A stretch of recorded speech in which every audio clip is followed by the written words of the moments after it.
Chapter 17 Reconstruction. "Lift!" hollered Andou as she and her team lift the newly hewn beam for a shop that had been destroyed in the riots. The girls held form as a team of the others climbed out from the scaffolding and onto the beam, hammering it into place.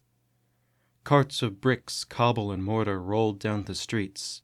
Andou looked back as she let loose the rope and spotted Kay, the leader of Saunders' High Sensha-dō team, directing some of her own crews.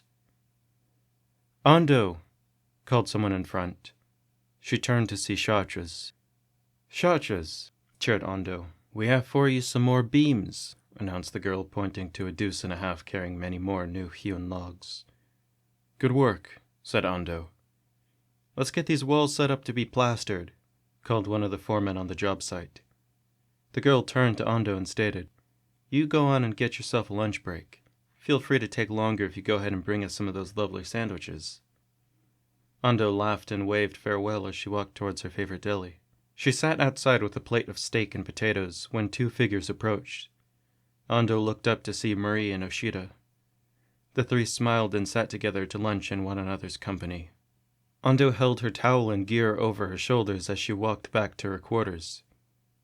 "Andou!" called a familiar voice behind her. She turned with a smile to see Fontaine. "Hey, kid. Glad to see you. Feeling better than ever, I hope." "Well, after a couple months of treatment, of course. And you too, Andou. It's great to see you," said Fontaine. "Sure, it took me some time to recover, but hey, you still seemed a bit out of it even after I recovered," replied Andou.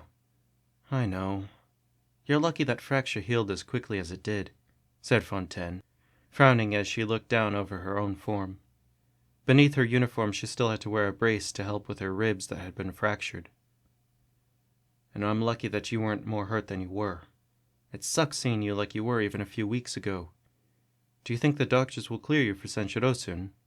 I just got cleared to rejoin a week ago," asked Andou. "I sure hope so," sighed Fontaine. "I still have to wear a back brace for about a week." No worries, kid. Even if you can't fight this year, you still have 3 more years ahead of you," said Andou. "Yeah, but I want to fight beside you again," replied Fontaine. "I know. But hey, we can keep spending more time together and learning. I've really been enjoying those philosophy lessons you've given me," said Andou. "And I've been enjoying your lessons in strategy and tactics," cheered Fontaine.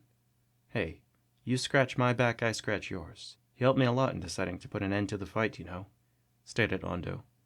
"My philosophy lessons helped you? How?" "We started doing them after the Revolt," asked Fontaine. No, not those. Well, kind of. Remember when you told me, 'I doubt, I think, therefore I exist'? Well, I was thinking, because I started doubting the cause I thought that I was once fighting for, and I asked myself if I really wanted to exist as somebody who will bring more hardship to my peers. But really, you sort of put things in perspective for me. Seeing you get hurt, realizing that I'd beat up my other friend Oshida, well, I kind of wish that everything would just end," said Andou as she pushed her hands into her pockets. "So I decided to exist as someone who could actually help others." "You're a great leader, you know that?" asked Fontaine. "Nonsense. I'm far from perfect," replied Andou with a wave. "I know. But unlike some, you actually learn from your mistakes," replied Fontaine. Andou looked at her and smiled, pulling her friend into a hug from the side, as they walked together to the quarters of BC Freedom. No longer quarters of the examination faction, but quarters of the joint school that was BC Freedom. "Also, that's not really what that phrase means," started Fontaine. "Oh yeah?" asked Andou. "I thought we were meant to challenge everything we knew," she joked.